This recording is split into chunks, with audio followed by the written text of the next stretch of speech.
Friends, welcome to my YouTube channel. Friends, आज तो बुधवार तो भाविली बहुत जानी माछ खियानी तो आज टी माछ तरकारी करवा। सकाଳେ तो टाइम हेलानी से राति कि यहाँ प्रस्तुत हो देखा कौन हो आगे। तो ये किसी माछ को भाजिकी रखुची। तो देखो माछ भजाटा किसी माछ भजा भाजिकी तो माछ भाजी सुंदर होगी। देखु तापर गोटे पैन बसला किसी सोरिष तेल माछ तक सोरिष तेल बहुत भल लगे टेस्ट। तो सोरिष तेल पकड़ा मुझे दुईटा तेजपत्र पकई तेजपत्र किसी भाजी हो गले आम से आड करवा कटा होता पियाज। देखिए पियाज जो कम क्वांटिटी देती कहीं मसला खराब दिने खाଇବା बहुत खराब। तो से पियाज आम 5 मिनिट भाजवाई छाड़ीदे। देखो फ्रेंड्स, आमर पियाजटा प्रायतः भाजी हो गलानी। तादेह आम टे लंका गुंड पकेबा कहीं लंका गुंड पकेले आप पियाज भाजिला टाइम जब लंका गुंड पकेबे तार कलरटा बहुत बढ़िया आसी थाए। तो सेटा को आम गोटे सेकेंड 2 सेकेंड खंडे गड़ेदेवा। तो से मिक्स होगा आम तादेह आम कटा होता टमाटो को पकेगा। तो टमाटो जब आप भाजिला टाइम पकईदेवे पियाज उपर पियाज भाजिला टाइम तो तार स्मेलटा कटि जाए और बढ़िया फ्लेवर आसी थाए। तो मु तो सेमती तरकारी करे। तापर आमर अदा रसुण पेस्ट मुझे आगुरी करके रखी तो सहीटा को आम तार मिक्स करवा। बहुत कम मसला नहीं कहीं खरा दिन तो जानते मसला बहुत खाइए बहुत खराब देहपाई बहुत खराब। तो आम तो पखाड़ प्राय टाइम चले। तो बहुत दिन पर मुझे माछ तरकारी कर तो सब प्राय समय आम पखाड़ माछ भजा ही बेस्ट। तो ये बहुत दिन पर पुणी राति टाइम आज माछ तरकारी और भात टे खायापी बहुत इच्छा है राति। तो देखो तादेह मुझे अल्प टे पानी ऐड करदेली कहीं मत टे ड्राए ड्राए लगिला। तो से टे पानी देकी सेटा को गोलेली। तापर देखु से टे कषि होगला आम से गुंड मसला सब पकेबा। देखो हलदी गोटे 1.5 चामच पकेली तो 1.5 चामच टी कम पकेली। तापर से आम जीरा गुंड धनिया गुंड पकेबा टिके। देखो धनिया गुंड 1 चामच नहीं। तापर आम से फिश मसला जो आम आसटी फ्लेवर पाई अल्प टिके मुझे ऐड कली फिश मसला और ताको भलसे मिक्स करदेली।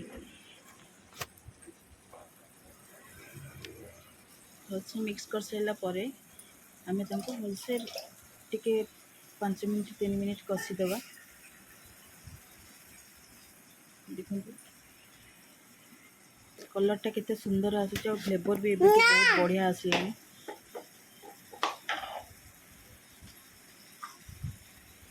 देखो केते सुंदर देखा आम स्वाद अनुसार टी लुण पकईदेवा कहीं कषिला टाइम जब आप लुण पकेबे तो मसला लुणटा मिक्स हो जाए। तो मसलाटा बहुत बढ़िया टेस्ट आसे कहीं आमको झोल टाइम पानी देवा टाइम आमको लुण ऐड करा पड़ोनी। आपंकर जब अनुमान ठीक थाए तो आप मसला टाइम ही लुणटा को पकाऊँ आम 5 मिनिट 7 मिनिट पर्यंत कषापी छाड़। देखो आमर मसलाटा प्रायतः कषि होगला 5-7 मिनिट हो गला। तो देखो मसलार कलर के सुंदर देखा ग्रेवी भी हो जाए। तो आम आ बेसी समय आपको कषानी तादेह मु आगुरी किसी आलू भाजिकी रखी कहीं भात खाइले मैंने तादेह टी आलू ना भल लगे। तो माछ झोल टे आलूटा बेसी टेस्ट बढ़ाए। तो तादेह मु आलू किसी आगुरी भाजिकी रखी तो सेटा को कषिदेवी 2 मिनिट 3 मिनिट तक कषिदेवा। कषि सारापर आम से किसी देखो आलू आमर ए प्रायतः कषि होगला 5 मिनिट 3 मिनिट पाखापाखि हो गला। तो ये देखो आलूटा प्राय 20% 30% सीझी ही गला। तो देखो केते ग्रेवी देखा आम ए पानी ऐड करवा। देखो मु 2 गिना पानी देइछि कहीं मत टे माछ तरकारीटा टिके लाइट झोल रही भल लगे। तो आपण हिसाब से क्वांटिटी हिसाब से पानी देवे। देखो बढ़िया सुंदर देखा जाउछि तरकारी हमर। आबे आमे ताको कौन करवा घोड़े दबा कहीं किसी समय सीझिया भी छाड़ा। ताको 5 मिनट छाड़ीदबा। एबे आमे गैस फ्लेम को लो करदबा।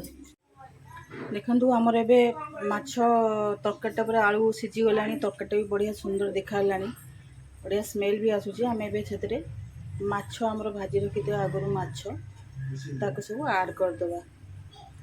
देखो माछ ऐड कर सारा तरकारी सुंदरता आहरी बढ़ी जाऊँगी। बहुत सुंदर देखा जाऊँगी।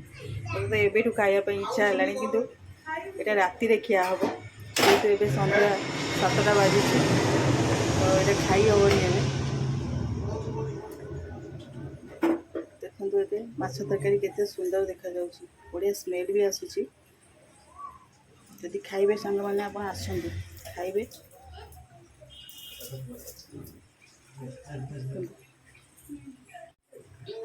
देखो सांग मैंने तापर आम से किसी गरम मसला ऐड करवा। गरम मसलाटा ही तरकारी मेन हीरो। यहाँ तरकारीटा बहुत बढ़िया टेस्ट कराए। आपर आम कि स्मेल जेहेतु आमर धनिया पत्र घरे आसेनी तो आम से मेथी पत्र ऐड करदे। मेथी पत्र भी बहुत बढ़िया बास्ना दिए। देह भी बहुत बढ़िया। तो देखो माछ तरकारी प्रस्तुत।